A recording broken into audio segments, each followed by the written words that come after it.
ஒரு துணிக்கடையில் விற்பனையாளராக தன்னுடைய வாழ்வை தொடங்கிய காமராஜர் அவர்கள் இன்றைக்கு விருதுநகர் என்று சொல்லக்கூடிய விருதுப்பட்டி தொடங்கி புதுதில்லி செங்கோட்டை வரை தன்னுடைய ஆளுமையை வெளிக்காட்டியவர் தர்ம வீரர் காமராஜர் அவர்கள்.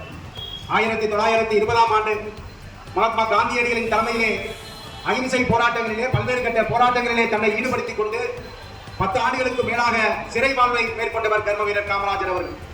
அதோடு மட்டுமல்லாமல் 1940ஆம் ஆண்டு தமிழ்நாடு காங்கிரஸ் கமிட்டியின் தலைவராக தன்னுடைய அரசியல் பொது வாழ்வை தொடங்குகிறார்.